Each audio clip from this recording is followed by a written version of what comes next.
Greetings and salutations, friends, and welcome back to the Sabbat Worlds Crusade, where, with Warmasters Slaydo's Operation Newfoundland blocked from its northern swipe by the Vahedwak forces in the Chaos Triangle, the center-line assault continues, and with Ambold 11 expensively secured, and with Fornax Alpha neutralized, the two other primary targets that remain for the centerline assault's advance towards Balhaut is the planet of Severin and Cociaminus. The first to be invaded was Severin in 757 by the combined forces of Lord Militant Hummel and General Bulledin.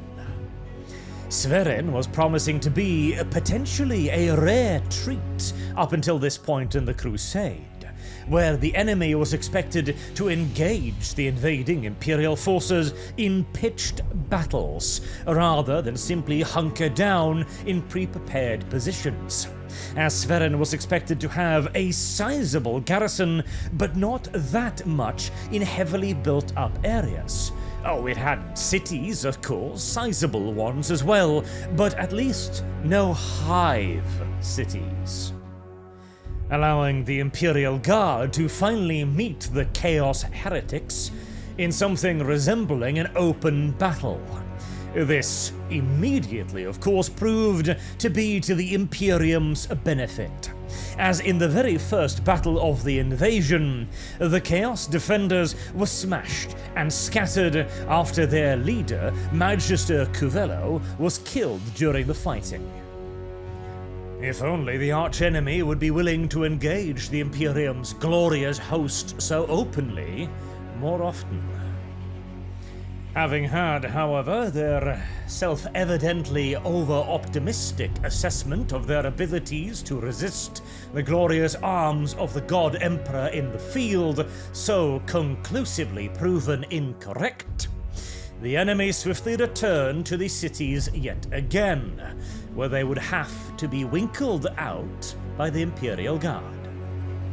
And after the Chaos Forces' shattering defeat, this may very well have been a simple task, were it not for yet another demonstration of why the words military intelligence is an oxymoron, as the Guard forces had been deployed to Severin right before continent-covering winter storms were expected to scourge the planet. And I'm sure I don't need to tell you, but the Imperial Guard had not been informed of this fact.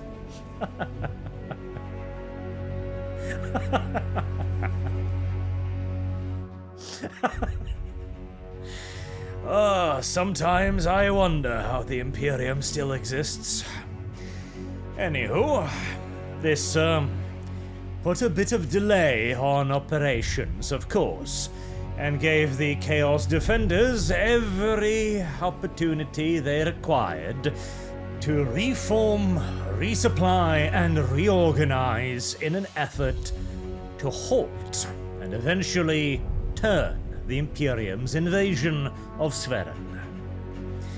Realizing that if the enemy was allowed to fully reform yet again, the task would be made significantly harder and more expensive, General Bulledin decided to risk a large portion of his forces in a complicated and extremely dangerous mid-winter push southwards toward one of the more vulnerable cities, Ramery.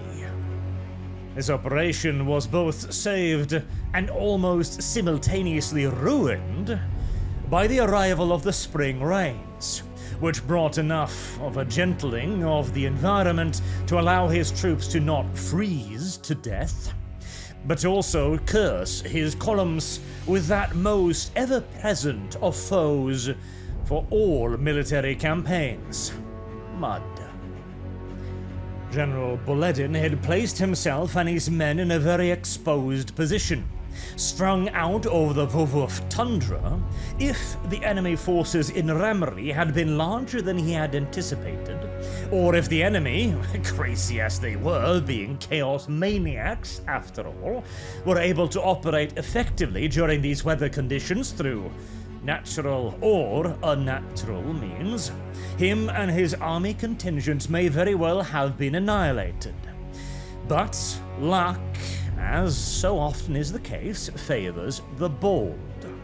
The Chaos forces at Ramari had not managed to fully recuperate themselves after their crushing defeat, and the city was easily surrounded and taken by the Imperial Guard forces arriving piecemeal after their dangerous crossing of the tundra.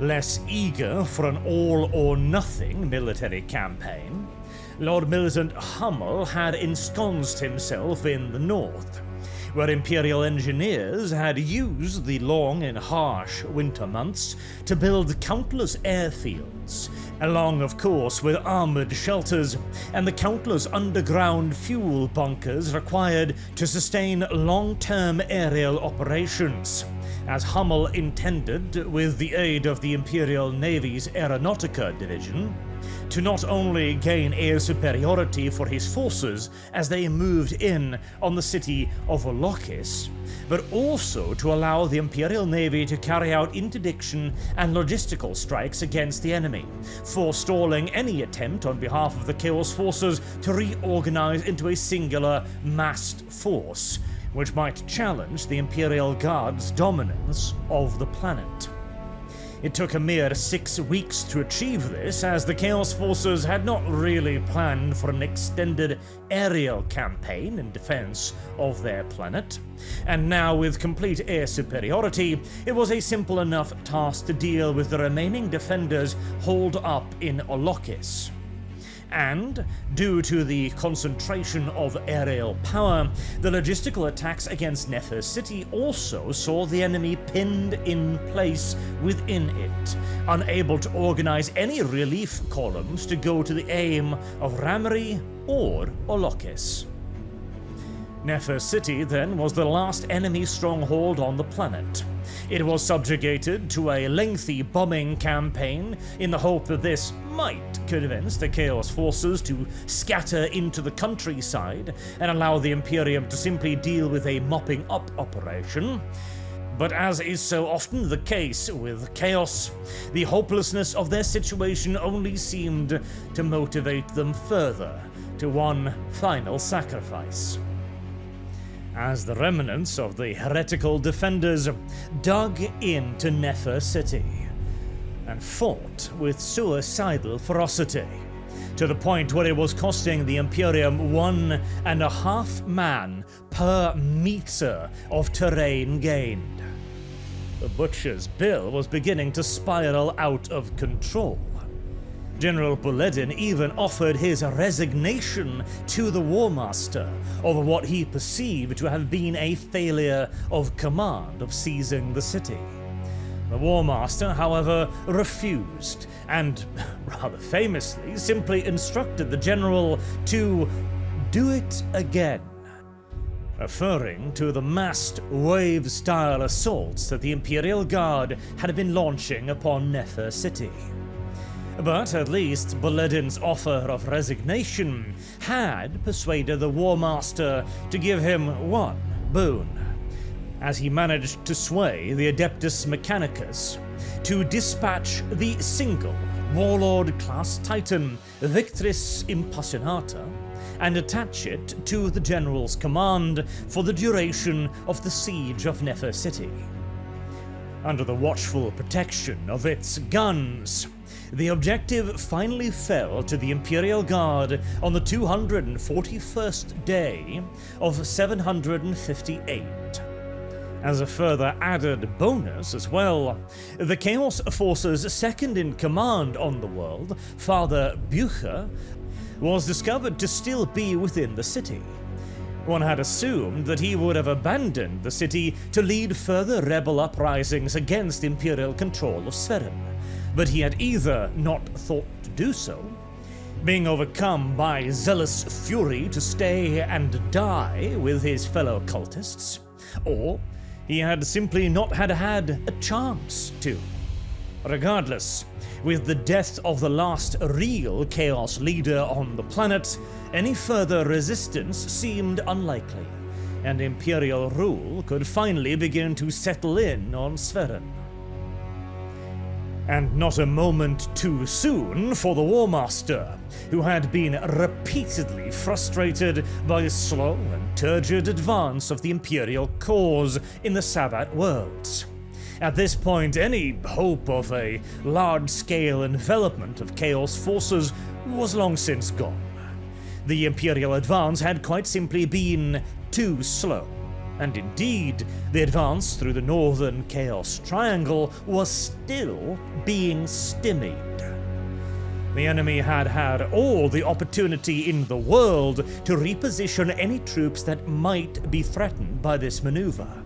Furthermore, the necessity to revisit the Centerline assault and its relative success compared to the northern pincer meant that the entire point of the envelopment was by now somewhat moot. But the victories had opened up an opportunity for a different kind of decapitating stroke. If the Imperium could now move on to and secure the planet of Cociaminus, then the advance line towards Balhaut, the enemy's capital planet in this part of the Sabbat Worlds, would lay open. And perhaps the apparently stymied advance of the Imperium could be turned into a weapon of sorts. But first, Cociaminus would need to be seized, and the operation to do so began in the year 760, under the commands of General Kelso and General Forgius. The planet would be taken as yet another safety point, a security blanket to make sure that no single reversal or enemy victory could possibly threaten what would be a main-strength effort towards Balhaut. It was a prudent course of action, very much so in the character of Warmaster Slaydo, though many would later come to regret this decision. And almost immediately, the campaign came off on the wrong foot, as one of the two co-commanding generals, General Forgius, was having severe personal problems, mental problems perhaps even. He had long had serious misgivings with how the overall crusade was being commanded by the Warmaster, and he had made a very small secret indeed of his discomfort. But dissent in the ranks is hardly a rarity within an organization as enormous as the Imperial Guard, and as we have already seen with the Centerline assault, the Warmaster's position had already been challenged. Yet what was happening with Forgius was something else entirely. Perhaps the man had simply not been quite so suited for command as he had himself and his superiors clearly thought, as after merely 2 months on the planet, it was clear that his mind had degraded so significantly that he had to be removed. He was given a final opportunity to argue his point with the Warmaster, but after a explosive disagreement, he was removed from command and replaced, quite tellingly so, by one of the Warmaster's favorite commanders, Lord Militant Vicres. Now, the choice of a Lord Militant to replace a general indicated that the Warmaster was not overly pleased with the progress of the campaign up until this point, and wished to have his man in charge. Now, Lord Militant Vicres was certainly no rock star of the Imperial Guard world. He was at best by charitable colleagues described as reliable, in the same tone of voice that a woman might refer to a man as a very good friend. But after Farragu's, some reliability and solidity was exactly what the Warmaster was looking for. Besides, Cociaminus was not showing any indicators of being a particularly grand challenge. The previous co-general, now subordinate, Kelso, and his faith in the Narmenian armor was proving itself well-founded. Under the overall leadership of General Kelso and the direct command of Colonel Grismond, the Narmenian tankers demonstrated yet again why they were worth their war machine's weight in gold. As they won General Kelso 3 hive cities in 6 months, including 2 victories in major tank engagements in the dune sea surrounding these hive cities. This was the first indication that something was a bit off. Up until now, the archenemy forces meeting the Imperial Guard in the field had been a rarity. Severin had been an exception, and here on Cociaminus the exception was playing out yet again. But this time, it was large, armored formations that were facing off against the Imperial Guard's own armored formations. Now, this was not the first time this had happened. The Imperium had encountered enemy armor on multiple occasions previously, and of course the hordes of war machines under the command of Heritor Asphodel. But these Chaos-armored formations were not small groupings of haphazard armor thrown together by local warlords or charismites, nor were they the insane machines of a crazed Chaos demagogue. Instead, these formations appeared for all the world to be specially levied regiment-sized groups of Chaos armor with supporting elements. And these armored formations were not just willing to accept battle with Imperial armor, they were seeking it out. Now, that didn't work out too well for them on Cociaminus, as in both of the large tank battles in between the seizure of 3 hive cities, the Chaos tanks met with defeat every time. Nor did they perform all that impressively either in the constant skirmishes and long-range scouting between the armored elements that would fill up the time between the large engagements. Furthermore, the Chaos vehicles proved to not be a match for the Leman Russ battle tank, as the enemy's mainstay armored vehicle was to be the AT-70 Reaver. The AT-70 is a pattern of tank produced in the Sabbat Worlds by the Forge World of Urdesh. It is not comparable to the Leman Russ tank and is in essence graded for local planetary defense use only, as it does not possess the advanced suite of electronic targeting systems or gyro compensators that the Leman Russ possesses, making it an infinitely less mobile and lethal war machine than the mainstay of the Imperial Guard's armored divisions. And it's not merely in its electronics that the Reaver is inferior. Its 105mm hypervelocity gun is incapable of dealing with the frontal armor of a Leman Russ, and will even struggle to penetrate its side armor at range. To further worsen the situation, the 105 has none of the technical finesse of the mighty 120mm smoothbore main battle cannon of the Leman Russ. It does not have its loading assistance, making its rate of fire significantly lower. It also does not have access to the wide variety of munitions the battle cannon possesses. When you then add in on top of all of this, the lack of adequate gyro stabilizers and inferior targeting optics, well, you've got a tank that is simply not capable of challenging the Imperial Guard's machines one-to-one. As the Leman Russ will be able to see the AT-70 first, it will be able to hit the AT-70 first, and it will be able to penetrate the AT-70 first. And the Leman Russ can do all of this whilst moving at its full speed, whereas the AT-70 must halt to even have a hope of hitting a Leman Russ. A hope yet further diminished, of course, if the target is mobile.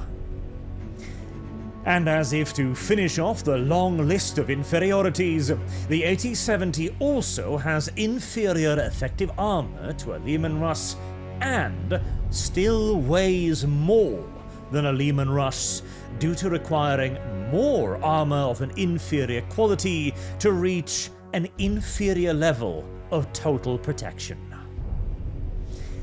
The only really positive things one can say about the AT-70 is that it does, in theory, possess enough excess power production to mount a hull-mounted las cannon. This was rarely encountered by Imperial Guard forces due to, well, the fact that the las cannon would probably be sucking up all the excess, if not even dipping into the main line power of the tank, and the fact that las cannons are complex weapons. If the Chaos Forces were already struggling to produce AT-70s with its highly limited suite of electronics, las cannon mass production would probably be even more limited, and thus in reality the majority of AT-70 Reavers would take to the field with autocannons, heavy bolters, or simply just stubbers.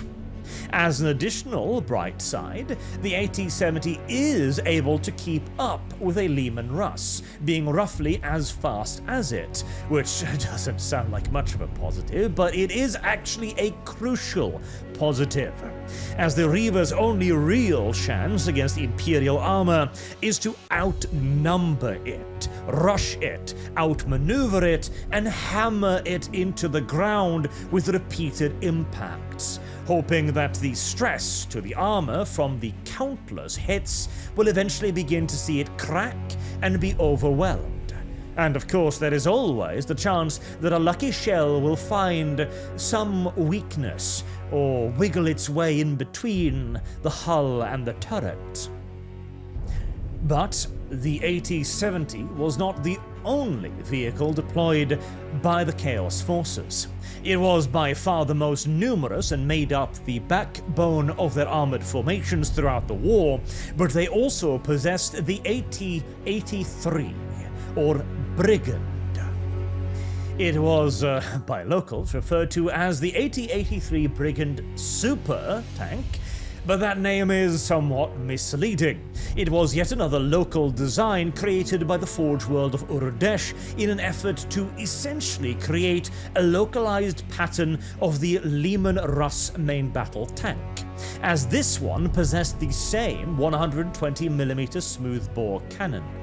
It also possessed competitive armor and speed to the Leman Russ, and crucially, it had locally produced equivalents of auspexes and gyrostabilizers, making it a rough equivalent to the Leman Russ. Now, in reality, due to the cruder production methods found on Urdesh, the AT-83 would never quite reach up to the Leman Russ. Its gyrostabilizers was never quite as good, its targeting optics never quite as good, its gun never quite as good. And the Chaos Forces' natural proclivity to never really maintain their vehicles or weapons up to the standards that they really should be meant that in the field the AT-83 was a theoretical equal to the Leman Russ at best, but it was certainly a significant upgrade over the AT-70. Again, though, the most noteworthy thing here is not the near-inevitable inferiority of the Chaos War Machines, but rather that the enemy were now confident enough to seek out Imperial armor for open engagements. The enemy was beginning to try to figure out how to engage armor, which had been the arch-enemy's greatest strength up until now. Every time the Imperial Guard had managed to bring to bear sufficient armored regiments, the enemy's resistance had crumbled. Clearly, the Archon was working on a solution to this problem. And the vile mind never sleeps, of course, as the enemy had apparently been working on a few other things too. whilst the victorious forces of General Kelso were in the process of subduing the final of the three hives, Nazeth, there was an unusual radio transmission. Lord Militant Vicaris, who was personally touring the front lines as he was known as a soldier's Lord Militant, and would frequently make visits to the warriors at the front line to raise their morale and get their honest opinion on things, had been informed by seemingly reliable Vox transmissions that the highway leading up to Sabre Bridge had been cleared and secured for his passage towards the front line. Lord Militant Vicaris was to travel over it with his personal bodyguard contingent, of course, to see the final fall of the hive. But as they were crossing the bridge, him and his forces were ambushed by a large number of Chaos troops, who had been laying in ambush there as if waiting for him. Lord Militant and 47 of his staff and bodyguards were killed before reinforcements could arrive on scene to chase off the ambushers. The only small mercy was that his remaining bodyguards had been able to keep the body, at least, of the Lord Militant safe, and Vicaris's body would be interned on the planet with all honours. Warmaster Slaydo no doubt took the bad news of his passing poorly, as he had himself dispatched the Lord Militant to Cociaminus a mere 2 months ago. But Slaydo would not be given much time to mourn, as, of course, misery does so love company. And so, along with the news of the death of Vicaris came reports of a Chaos counterattack on the world of Severin, which had only so recently been seized.